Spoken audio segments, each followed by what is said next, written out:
கிறிஸ்துவுக்குள் பிரியமான சகோதர சகோதரிகளே, இந்த மனமகிழ்ச்சியான காலை வேளையிலே நான் உங்களை வாழ்த்தி வரவேற்பதில் மகிழ்ச்சி அடைகிறேன்.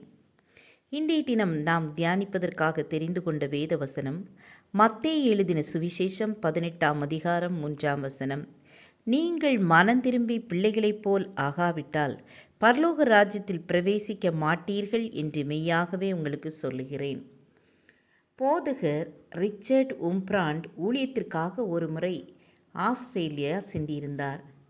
சில நாட்களில் அவருக்கு அதிர்ச்சி தரும் செய்தி கிடைத்தது. அதாவது, அமெரிக்காவில் உள்ள அவருடைய குடும்பம் எதிர்பாராத மோட்டார் விபத்திற்குள்ளாகி பலத்த சேதம், காயங்கள், எலும்பு முறிவுகள் ஏற்பட்டன என்பதே அந்த செய்தி.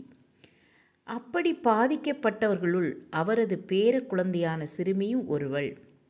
அதை பற்றி அதிகமாக அறிந்து கொள்ள போதகர் மிகவும் முயற்சி எடுத்து தொலைதூர தொலைபேசியின் மூலம் தொடர்பு கொண்டார். தொலைபேசியை எடுத்து அவரது பேர குழந்தையான சிறுமி, தாத்தா, ஒரு பெரிய நல்ல செய்தி.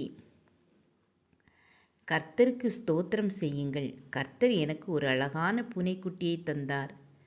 அது வால் எவ்வளோ அழகான பொன்னிறமாக இருக்கிறது தெரியுமா? அது குதிக்கிற அழகை பார்த்து கொண்டே இருக்கலாம் தாத்தா. அதற்கு பால் ஊற்றுவதற்கு அழகிய டின் ஒன்று செய்திருக்கிறேன். நீங்கள் பார்த்தால் மிகவும் சந்தோஷப்படுவீர்கள். பூனையை பற்றி வர்ணனை பல நிமிடங்களுக்கு தொடர்ந்தது. கொடிய அந்த விபத்தை பற்றி பேசுவதற்கு அவளுக்கு நேரமில்லை. ஆம், எனக்கு அன்பானவர்களே, சிறு பிள்ளைகள் என்னிடத்தில் வருகிறதற்கு இடம் கொடுங்கள் என்றார் இயேசு.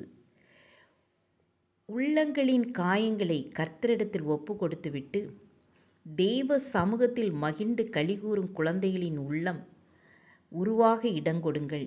சிறு பிள்ளைகளைப் போல உங்களை தாழ்த்துங்கள், மகிழ்ச்சியாயிருங்கள்.